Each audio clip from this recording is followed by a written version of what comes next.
Nice to see everybody here. The light has changed this afternoon. The air is changing a bit, it feels like. We may have some rain. Beautiful day.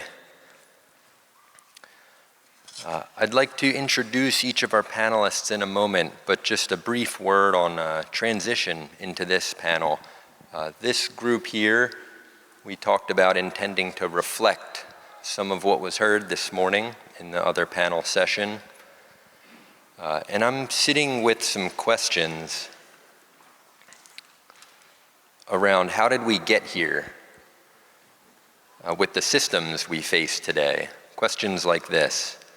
And especially, what does the Earth Charter mean in how we show up in our life and in our work, and how can principles and love stories and myths and metaphors help us reimagine what it means to live in a good way and then live in a good way.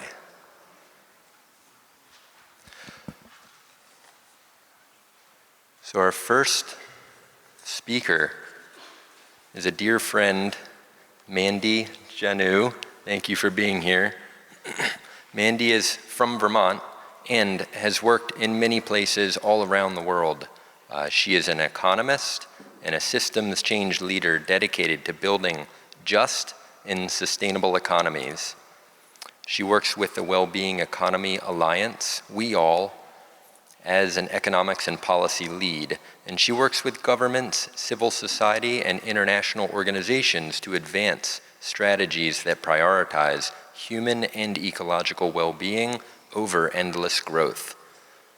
She is a Fulbright scholar and a graduate of Cambridge University, and I can speak from experience that she is known for making complex ideas accessible and galvanizing action. So please join me in welcoming Mandy.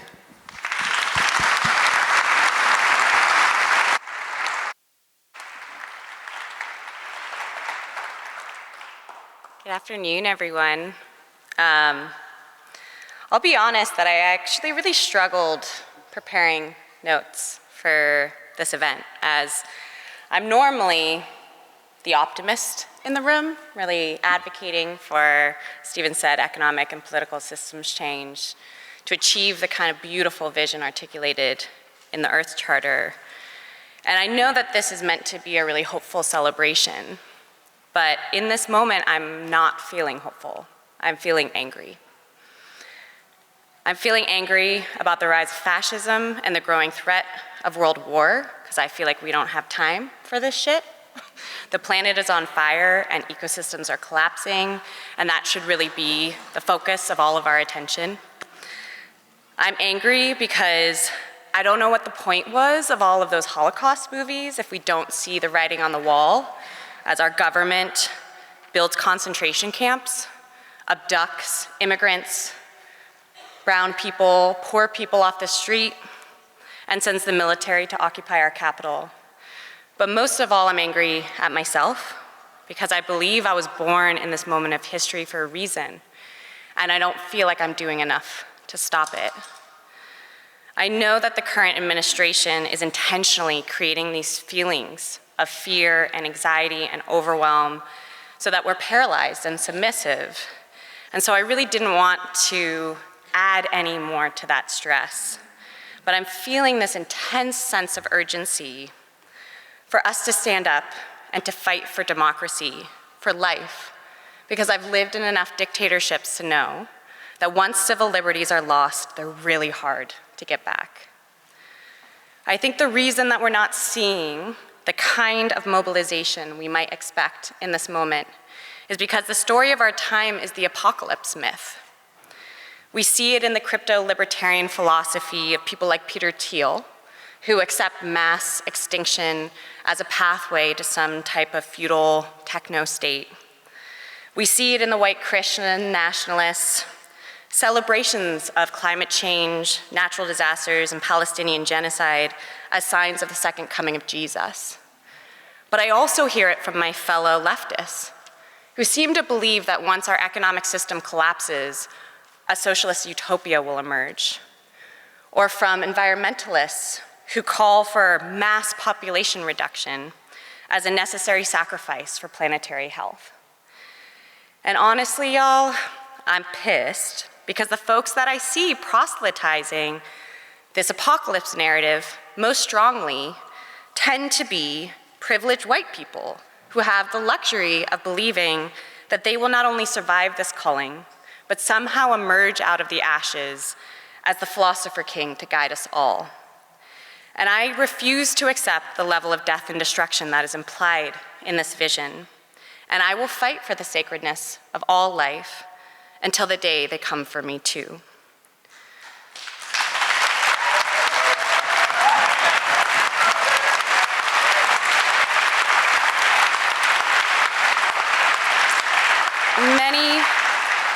Many have commented on how we got here. The left blames big business, the right blames the government, but I think it's pretty clear at this point that they're one and the same. Benito Mussolini once said that fascism should more appropriately be termed corporatism because it is a merger of corporate and state power. Now, with that definition, it's clear that we've been on this train for a while now.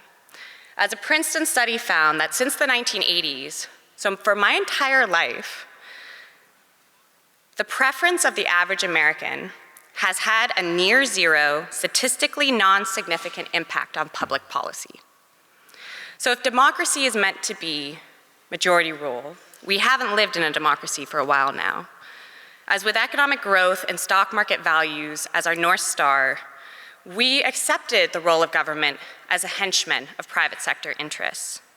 We went about encouraging and rewarding the large corporations, investors, and tech entrepreneurs, and removing them from any democratic oversight, trusting that if left to their own devices, the profits and wealth they would generate would benefit us all. With Republicans promising it would trickle back down, and Democrats promising that they would take some of that wealth through taxes to fix some of the damages that were done to people and planet in the process. Now, obviously, neither of those scenarios occurred, which is how it's possible that in the richest country in history, 60% of Americans do not earn enough to afford basic needs like food, housing, and healthcare. And so when we were faced with the options of continued corporate globalization or authoritarian nationalism, the majority chose the latter. And who could blame them? Because we weren't offered a compelling alternative. A system of genuine self-determination where we do not need to hope for the benevolence of a dictator, a billionaire, or a politician, and can advance collective flourishing through systems genuinely governed by people and for the people. It's for this reason that I moved back to Vermont and to the US in 2018, because as a child of an immigrant, I saw the writing on the wall when we implemented the Muslim ban. Because the standard fascist playbook is to scapegoat immigrants and the most vulnerable for the insecurities generated by laissez-faire capitalism. And it's the reason I specifically moved back to Vermont, this community who raised me, because at this point, my hope lies in states' rights, of our capacity to not only fight back against authoritarianism, but illustrate that a different economic and political system is possible.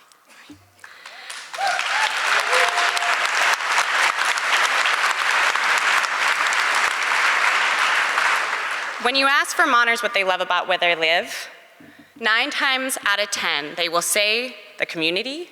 It is neighbors helping neighbors, the fact that we show up for one another when we really need help, and our natural beauty, our mountains, our rivers, and our incredible working lands.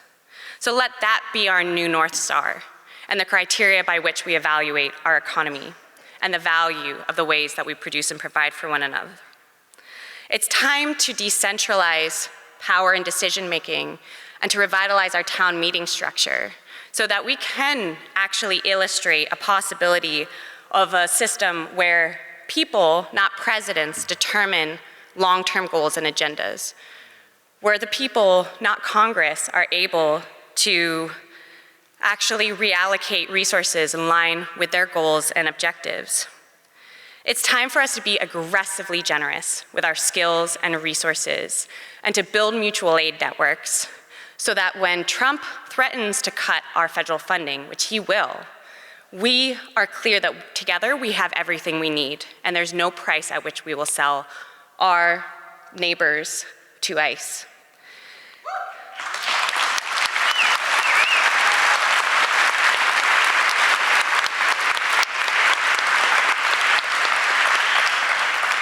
And I'll just end by saying, as we walk around this beautiful farm and stare in awe at the natural beauty around us, let us remember that we are all one on this earth, and to fight against genocide, ecosystem collapse, mass extinction, and to fight alongside and in solidarity with all those who believe in the sacredness of all life. Thank you.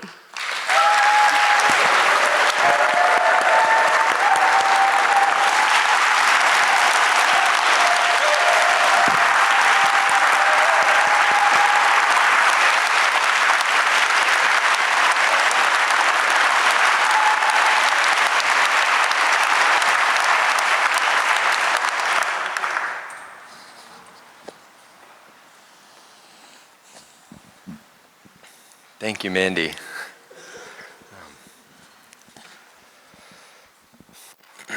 Feel it. Wonderful. So we're going to move through a series of folks offering remarks, and we'll just go right in this order. And our next speaker, I'm very honored to be able to introduce Keetu Winter, who 24 years ago, as a young child, was right here at the event celebrating the Earth Charter. So welcome back, and thanks for being here. Keetu's work as Executive Director of Wellspring Commons focuses on the intersection of place-based living, regenerative finance, regenerative food and material systems transformation, and systemic and cultural change. She is committed to building community resilience through tools and methods that foster connectivity and support the health and dynamism of intact ecosystems. Keetu is a graduate of Nomad's School of Business in Amsterdam, the Netherlands, an entrepreneurship development program, and newly belongs to the Connecticut River watershed. Welcome, Keetu.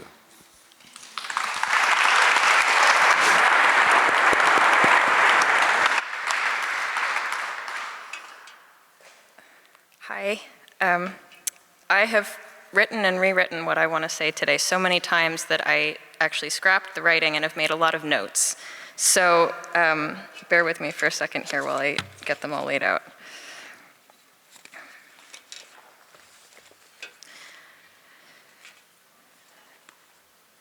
It's such an honor to be here. And as Stephen said, I was here 24 years ago as a 5-year-old with my family, and I'm here again with my family. And so I've been reflecting a lot about what the Earth Charter means in the context of what have been the formative years of my life. And it's also, my mom and I co-founded the nonprofit that I direct, so intergenerational responsibility, which I've been hearing so much as a theme of this event, is also very present and important in my life. So we've heard so many amazing invitations and powerful ideas from my fellow presenters, and I wanted to bring in a really personal story for my offering. And this is the first time that I'm sharing a story that's this personal in this public of a context, so I'm having a lot of feelings, also compelled by Mandy's amazing introduction. So I'm inviting you to just be here in my feelings with me. Thank you. I want to share about attunement.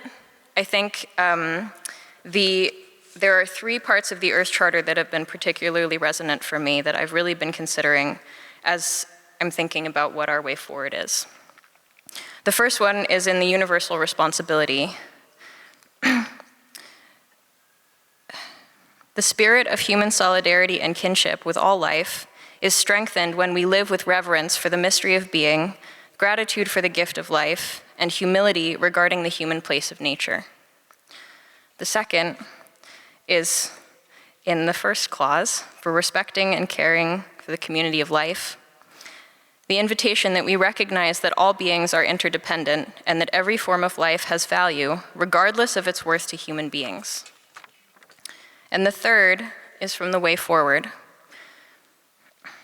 that all that's been laid out in the Earth Charter requires a change of mind and heart. It requires a new sense of global interdependence and universal responsibility. So, I want to tell you about my love story with stinging nettles. And I have one of them here. This is a stinging nettle who's ready to be peeled for the fibers to be woven into yarn, which can then be turned into textiles. I'm wearing a nettle weaving that I created this year. It's my first one.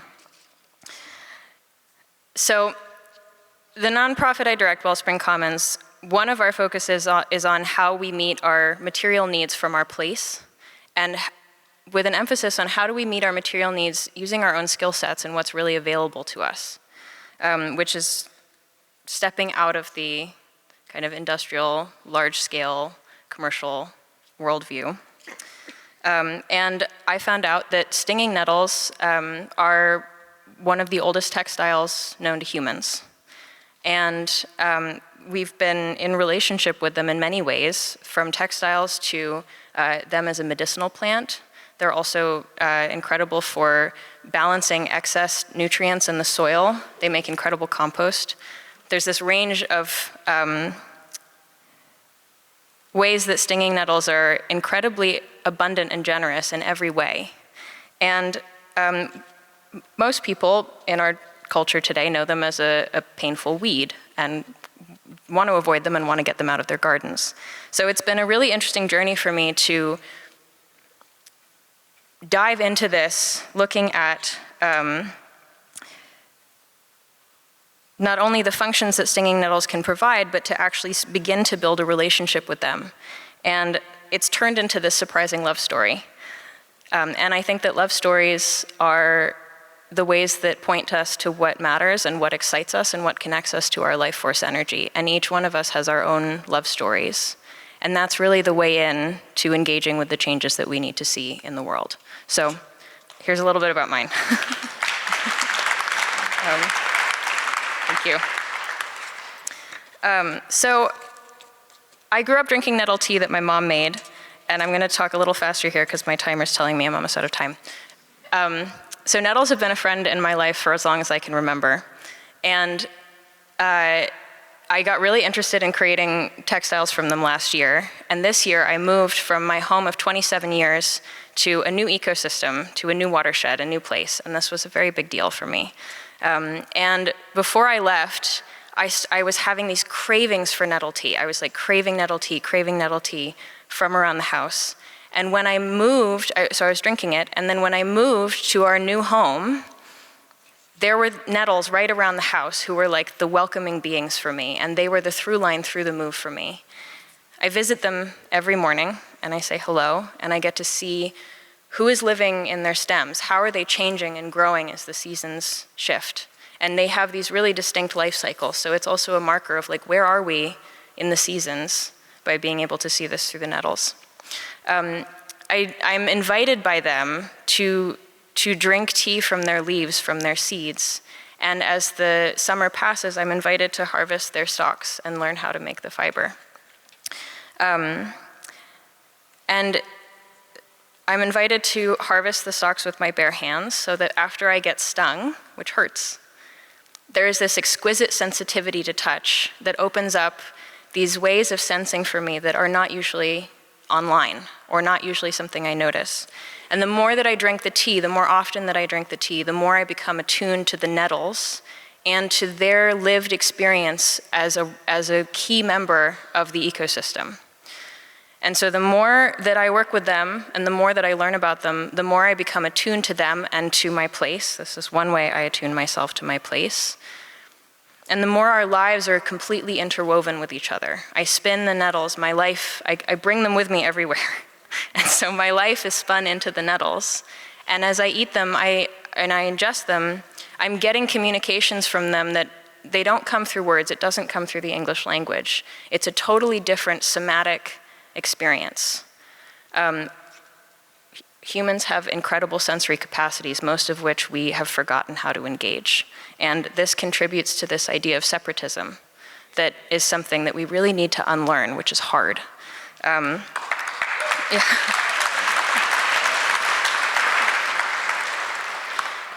So, sorry, I'm wrapping up here. The invitation is the attunement. The more that I can attune to my ecosystems, the more I know what they are asking from me. The more I trust in my relationship with these other beings who actually know what needs to happen, because evolution has been happening collaboratively in relationship for way longer than humans have been around. The more I do this, the more I can step out of this idea I have that I have to know the plan and I have to know the answers. I can just show up with trust. And this is the same that I would do with a family member or a close friend or a partner. So I'm gonna close here with a Sophie Strand quote where she says that every second that we stay present with our ecosystems is a sacred somatic lived epiphany. And this is the invitation for us to remember, because I think the world is so scary right now. And I'm also having a really big existential crisis. Thank you, Mandy, for naming that.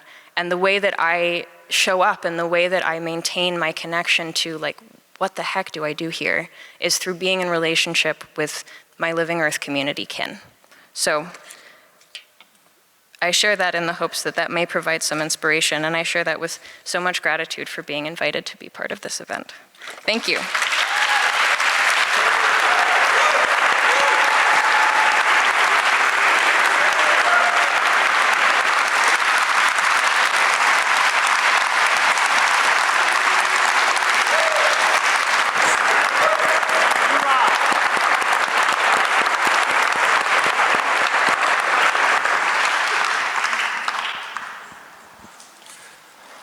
Wow. Thank you, Keetu, for your authentic stories of love and attunement. It was powerful. And I was wondering about the after lunch period, how things would be, but it feels pretty lively in here. This is great. Speaker, Peter Blaze. So glad you're here. Thank you for being here. And this is part of the intergenerational handshake that we talked about in the morning and we're doing again here. So Peter Blaze Corcoran is Professor Emeritus of Environmental Studies and Environmental Education at Florida Gulf Coast University. He was a faculty member in Human Ecology at College of the Atlantic. He served as an education professor at Swarthmore College and Bates College, where he helped establish their environmental studies programs. He has been a visiting professor in the Netherlands, Kenya, Fiji, Malaysia, and Australia. His current research areas are youth climate anxiety, protocols of engagement between indigenous peoples and universities, and wonder. Welcome, Peter Blaze.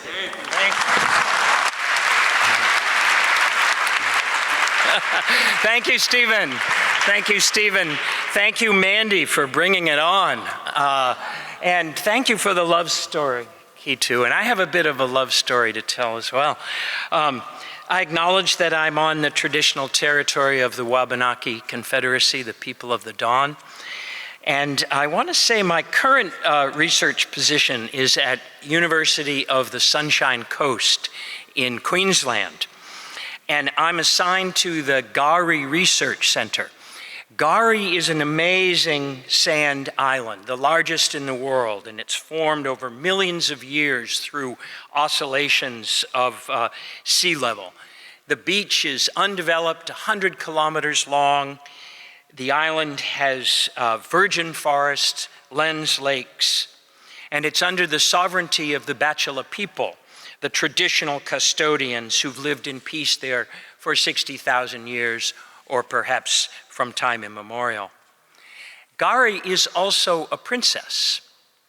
She helped to make the land and sea. And it's said that she worked unceasingly and became exhausted and was encouraged to lie down and have a great sleep. And I'll tell you what happens next in the words of Auntie Olga Miller, one of the Bachelor elders. because it contains dialogue that has come down to us. So when she awoke, she said to Yandinge, the spirit creator, "I think this is the most beautiful place we've ever created. Please, may I stay here forever?" "Oh no, Gari, we cannot allow that. You're a spirit and you belong with us." But Gari pleaded, "Please, please, Yandinge, I could still look up into the sky and see what you're doing. I would love to stay here." And so he changed her into a beautiful island. He said, "You can't stay in this form." So he changed her into a beautiful island so she wouldn't be lonely. He made beautiful trees and flowers and lakes that were specifically mirrored so that she could see into the sky. And he made creeks and laughing waters that would become her voice, and birds and animals and people to keep her company. And he gave these people knowledge and law, and he told them what to do and how to procreate so that their children and their ancestors would always be able to keep Gari company. And she's still there today, looking up at the sky in one of the most truly beautiful places on earth. And so she fell in love with earth. And so it was, and so it is, and so may it be that we fall in love with earth again. Aren't we privileged to be here at an event inviting us to renew our love for earth? In a world where so much appeals to our worst, it's a joy to be here, to be called to our best intentions and dreams. So thank you all for making it happen and for being here. So the question today, I think, might be, how can the Earth Charter deepen our love of Earth? And allow me, if I may, to suggest three brief ways. First, it sets the cosmological context of our emotions. Famously, humanity is part of a vast, evolving universe. The Earth Charter helps us to know our place in Earth, and as Thomas Berry has written, even beyond the Earth, there is the larger context of our existence in the universe itself, with all its ultimate imperatives that govern our existence in the phenomenal order. So we are situated by the Earth Charter, and the wonder of this perspective informs and inspires our love. Second, the Earth Charter reminds us of our responsibility to sustain the systems that created Earth. And you've heard, again, the protection of Earth's vitality, diversity, and beauty is a sacred trust, the language of the Earth Charter. The Earth Charter includes the original instructions. The Earth Charter is infused with indigenous wisdom and sacred traditions. And again, as Thomas Berry has written, our most basic obligation is to honor the earth that brought us forth and to sustain those activities that brought forth the mountains and rivers and valleys, the forests, the plains, the blossoming of flowers, the singing birds, the turtles, the fish in the sea. Third, we come to the intellectual architecture and the rich content of the Earth Charter itself. The compelling structure of the Earth Charter reminds us that we won't have democracy, nonviolence, and peace unless we have economic and social justice. And we won't have economic and social justice unless we have ecological integrity. And we won't have ecological integrity unless we have respect and care for the community of life. So this brings us to the most important point, and this is principle 2. We must care for the community of life with understanding, compassion, and love. And so it seems the Earth Charter remains a timely resource in this project of renewing our love for Earth. And may we, like Gari, act on our love. And may it be so. Thank you.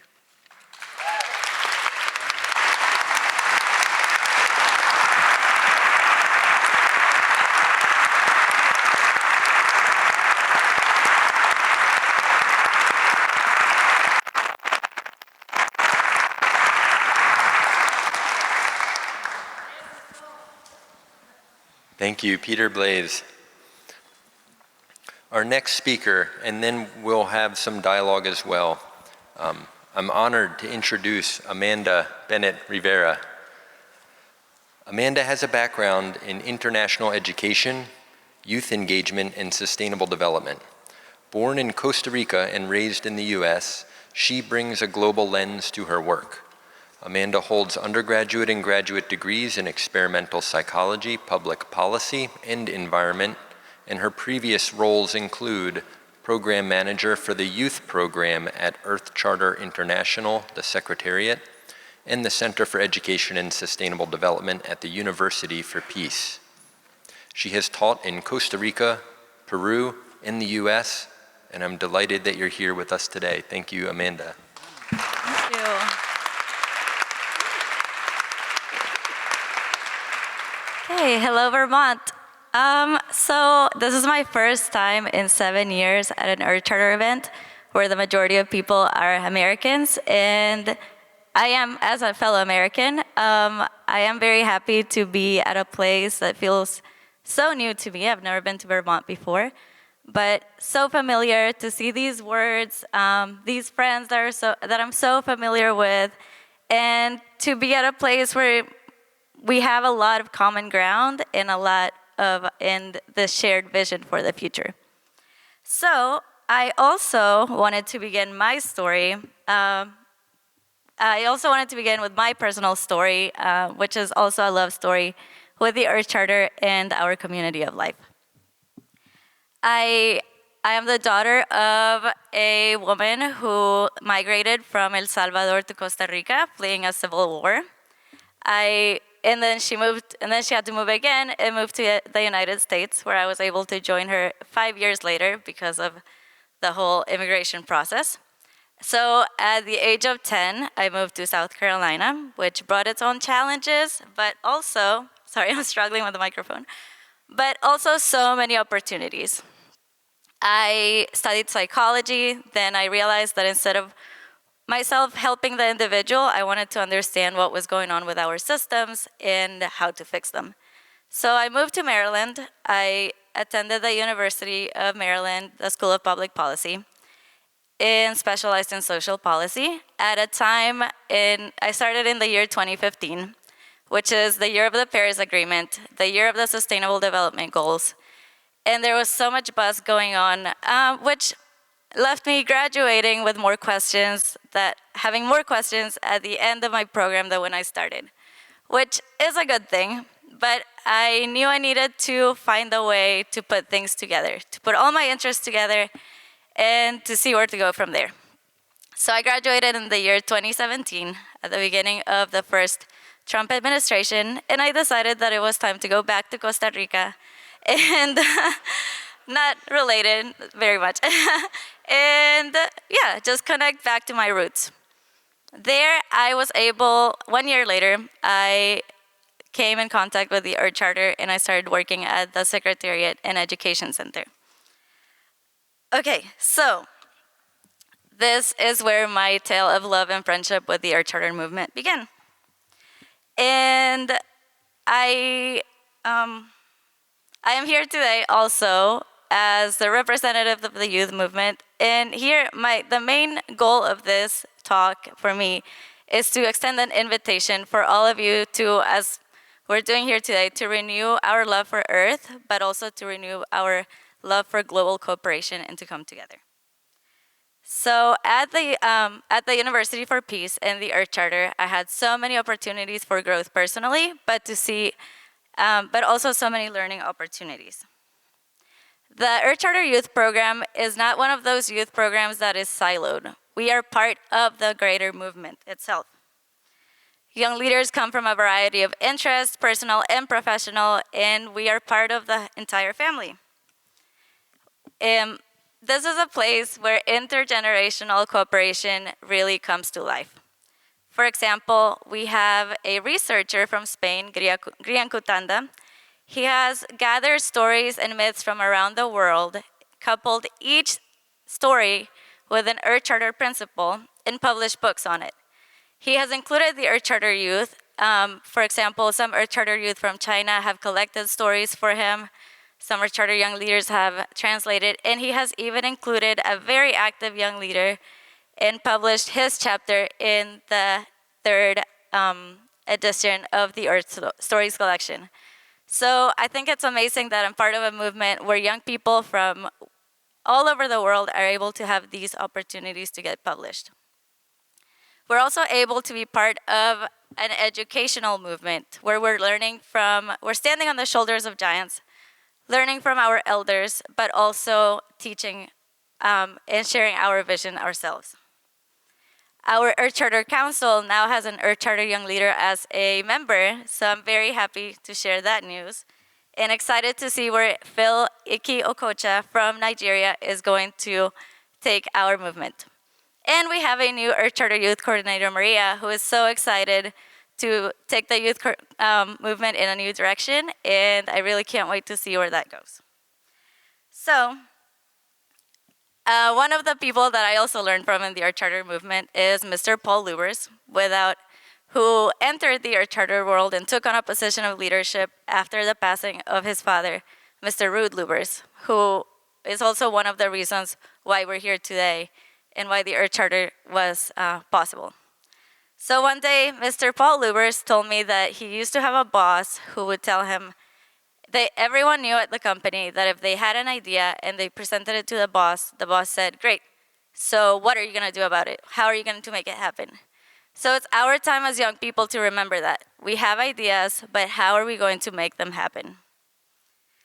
As a 33-year-old youth here today, I am looking forward to continue to connect with all of you and see how we can bring these values into action. Yes, 25 years later, there are revisions to be made from how life was back then. We now have new appendages. We don't tell ourselves we don't know what's going to happen with AI, but we need to act. What we do know is that we need to act. So let's continue having these important discussions, re-energizing ourselves, and making each other stronger, because we need to walk the talk and turn conscience into action. Thank you.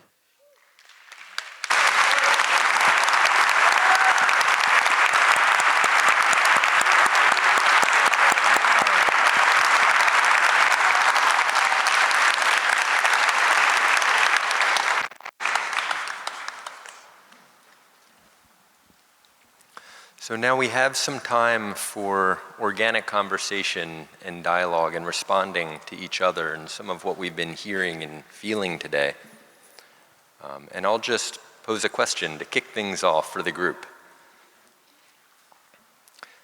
Given all that we've been hearing, given the frustration, the anger, the real feelings that many of us are experiencing these days, how do we resist from a place of love, and what does it mean to cultivate hope in this time?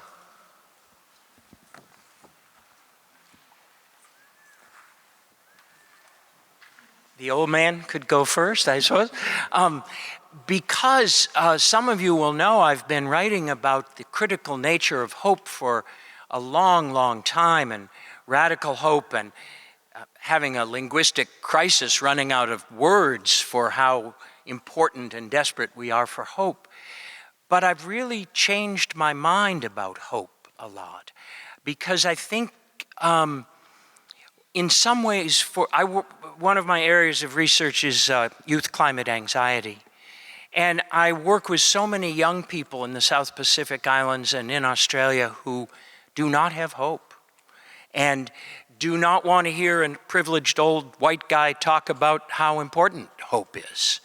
So it's really been a a turning point for me in thinking about the role of hope in creating positive action. I have been thinking of it as an essential foundation, but now I think there's plenty of room for action beyond hope, so to speak.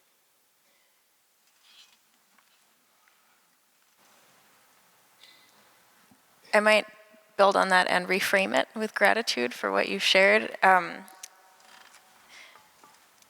My dad shared with me a Václav Havel quote that is something to the effect of, hope is not the certainty that something is going to turn out a certain way. It's the conviction that something is worth doing no matter how it turns out. It's, yeah. And for me, that comes down to relationships. Action comes in the context of relationships, and relationships contextualize us to how we are Earth. And I think that contextualization enables the belonging that enables action that comes from a place of intuition and connectedness and being honest about our feelings. I'll continue. So for me, what keeps me going which is balanced with hope, is the idea of responsibility. And the Earth Charter principle, actually, that has been the most guiding principle in my life, personally, is a sub-principle from the love and responsibility principle that Peter shared with us earlier. So the sub-principle states, affirm that with increased freedom, knowledge, and power comes increased responsibility to promote the common good. And personally, that is the reason why once I knew it was time for me to step down from the role of youth coordinator and give someone else the opportunity to take on that leadership. It is why I personally became a teacher, and because I just feel so responsible to do something. The more I learned about the educational crisis in the world, not just in the United States, the more I knew I needed to do something about it. And just knowing that love is behind that responsibility is what keeps me going.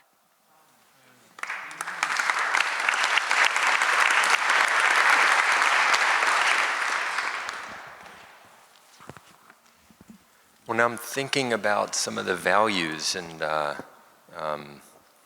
things we hold dear that we might be orienting with, sort of our North Stars. And that word that's come up a couple times today, aggrandizement, is that how it's pronounced? Does anyone want to share what that word means?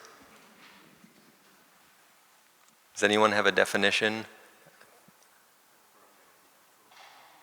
It has to do with like self-importance, right? Is that correct? Like thinking that one is better than? Is that ego in a word? Yeah. Yeah, there we go. Too big for your britches. I like it. I like it.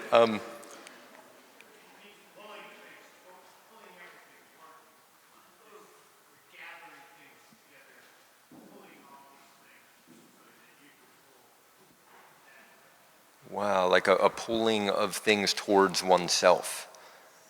Yeah, wow. That's very helpful.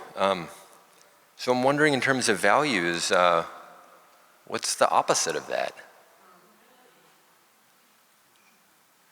I heard humility. Community.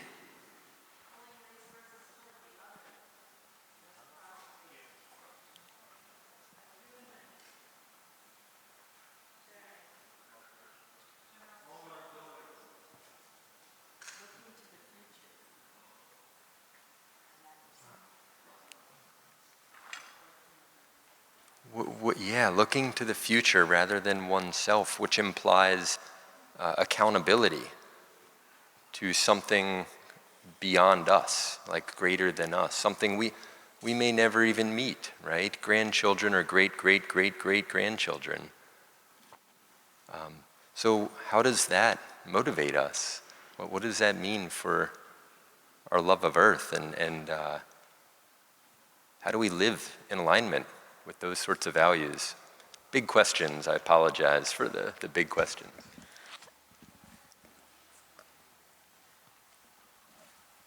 What is now a nonprofit for me, I'll share a personal story on that. What is now a nonprofit for me started as a communication that I received by surprise from the trees where I live, and which led to a project, which led to the protection of one of the largest remaining tracts of land in Connecticut, which has led to what is now our nonprofit being, finding ourselves strategically positioned at all these sort of big moments that we didn't know were coming to be able to really contribute in a meaningful way. And that is because there has been this practice for us of listening to our intuitive processes and stepping away from this like needing to be in control mindset. And it's really uncomfortable a lot of the time. Like it's very uncomfortable and someone asks you like, oh yeah, what's the answer gonna be? And I'm like, I don't know. But we're gonna, like, I trust. We're gonna find out because I'm listening. Like I show up with the practice of listening in relationship and asking to have my attention pointed to where it needs to go rather than showing up with an agenda or the expectation of answers. And that's a perpetually uncomfortable process. Like it gets easier, it gets more like fluent, but it's still uncomfortable. And I think back to what I had said before, it's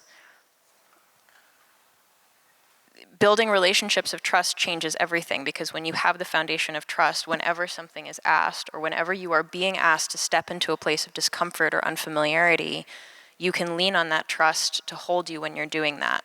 And some of us are, I mean, I'll speak for myself. I'm okay at doing that with some of my human relationships, and I've actually found over time that it's easier to do that with my relationships with my Living Earth community kin, because they're the ones who, without fail, always welcome me exactly as I am. And that's a key part.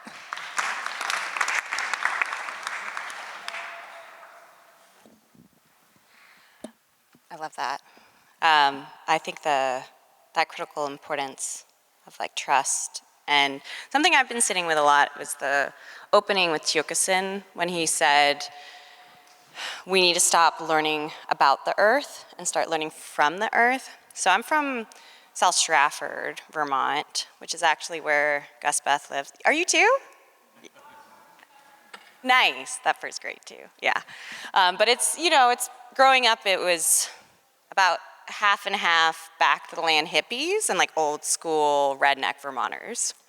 And so even still now, my best friend is married to like a 10th generation Vermonter who, like he and his dad are hunters and carpenters and like farmers, and are Trump supporters. And the thing is, what's amazing when you spend time with him and his dad is that they know this land unlike anybody I've ever seen.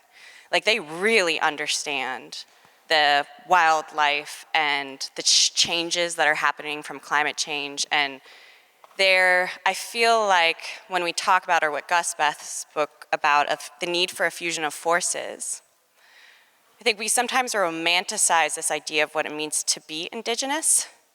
And we aren't, like, I would love to see an environmental panel that includes a redneck, yeah, who speaks about, because like in my experience from Hurricane Irene, one redneck is worth like 1,000 scientists during a natural disaster. Yeah, they know how to build shit and fix shit and like make new roads. And so that perspective is valid. And I think if we're talking about environmental new systems, we need to get beyond this idea of a lot of these arbitrary boundaries that have been constructed to divide us, and to really, to this point, start with listening and humility, and to recognize that there's a lot more that unites than divides us in this fight.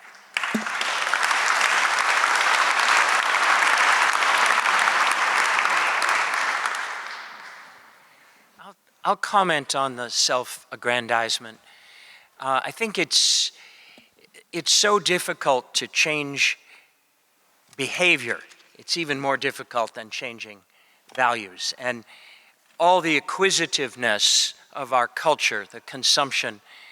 Gus talked about tamping down wrong values as one of the things that works. And I think we can do that to some extent through education. But the power of lifting up positive values, and I think this is why I think John and Mary Evelyn's work has been so important, that religion, and a lot of people don't have religion now, but they have spiritual values, they have moral values. We can really only change our behavior, I think, by going to the deepest parts of ourselves and our souls and others. And so it's where people really have deep beliefs that we can, I think, make progress, that we might become more concerned about others and less concerned about ourselves.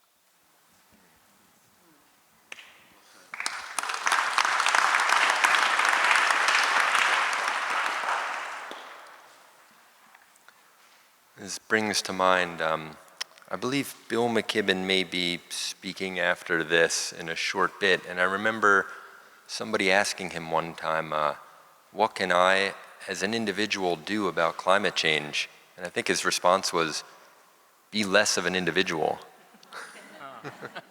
Sort of flips the logic a bit, right?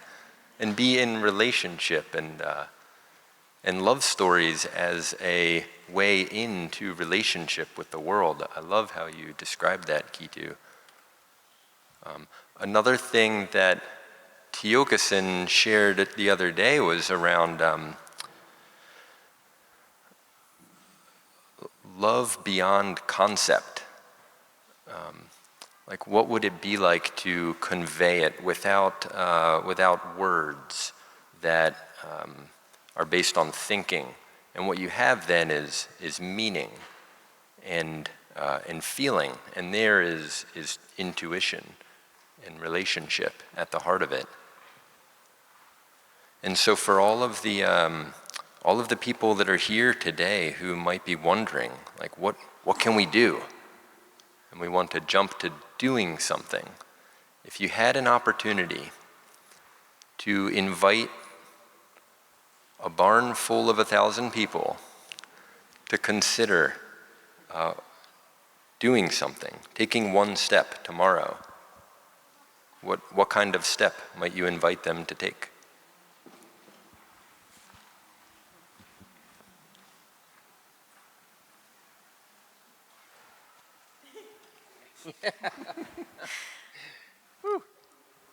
I love this question, thank you.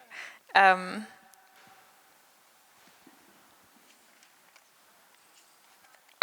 leaning pretty hard into my stance here because I'm so grateful for the myriad ways that all of my fellow presenters have been bringing in such a robust sharing today of so many ideas and suggestions and invitations and action steps and concepts and amazing words. I would love it if we could all have a circle. It'd be a big circle, but if we could all have a circle and share what really enlivens you, what is your love story in connection with you being Earth, and how are you really feeling about how things are going right now, really actually, and how does that want to be expressed through you, and how do we do that together as a group so that as we are each sharing, we're noticing all of the ways that the murmurations are happening through us, because they're happening all the time. I think we had beautiful invitations to practice some really visible ways of doing that together today, but actually, the more we lean into our connection, the more we realize that we're really like a superorganism, and the murmurations they're rippling through all the time. And I'd love it if we could, I do that with my friends in a small way, but it'd be super cool if we could get all of us to do that together. I really wonder what we'd learn.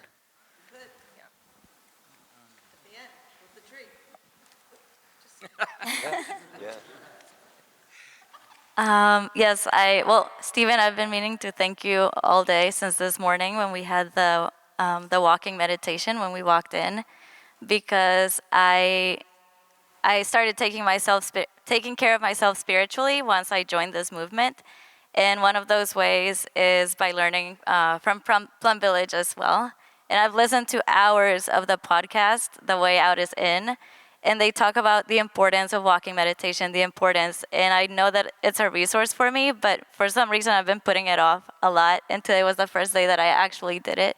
So thank you. So I think one step is to continue taking care of ourselves by connecting to nature and then inviting others to do that with us, not just ourselves, but anyone around you, our 7 people around us, our flock, to do that with us. It's such a joy to be here with all of you, and I wanted to especially acknowledge my younger colleagues. It's been a pleasure to work together. I'll bring something in that I've been doing a lot of research about. You may have heard Stephen say I work in the field of wonder, and its distinction from awe and a whole lot of related emotions and processes like curiosity. But I think if I were going to say one step, it would be that we be in touch with, re-engage, be back in touch with, renew our sense of wonder.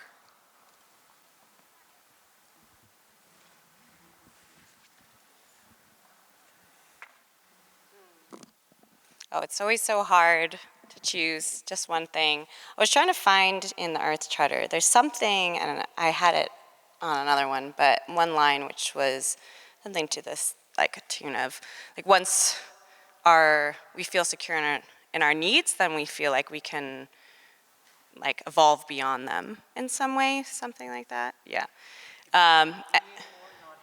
Yes, being more, not having more, right? And I really think that that's quite important, especially in the US. Like I think we don't have a very good concept of enough.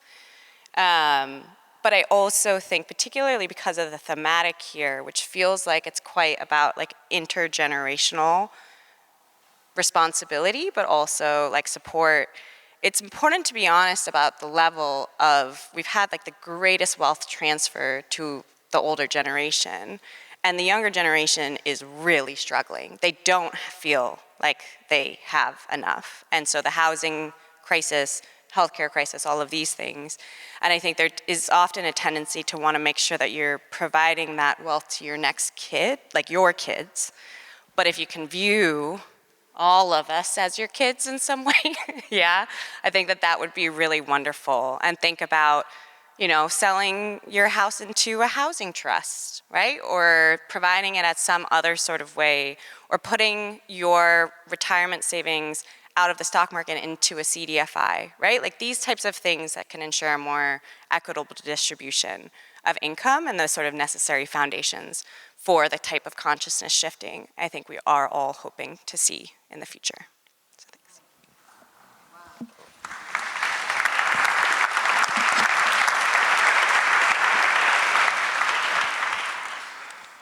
Well, we have a few minutes left here, and I'm thinking about caretaking. Just wanted to lift up what Amanda shared about taking care and what that looks like. So are there any closing remarks from any of our panelists at this point, or should we caretake for a few minutes in celebration of everything that's been shared here today and just offer a round of applause? Just one observation. You know, the word care appears more than any other concept in the Earth Charter. It is the most important. Leonardo Boff has written extensively on this, but the concept of care is the most common, more than love. By the way, love, there was a big argument about whether or not love should be in the Earth Charter, because you know, it's kind of woo-woo and whatnot, but it was the Brazilians who insisted that love, as we're here to renew our love. It was Leonardo, and then in the Assisi consultation, I believe the Brazilian women insisted that love be in the Earth Charter. But love and care. So, thanks.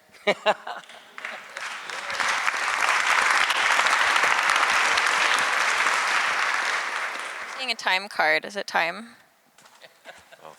It's time for something. We'll take care of time then. Thank you, everyone, for being here. Peter, Blaze, Amanda, Keetu, and Mandy.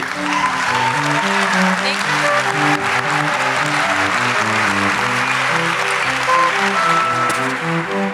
you.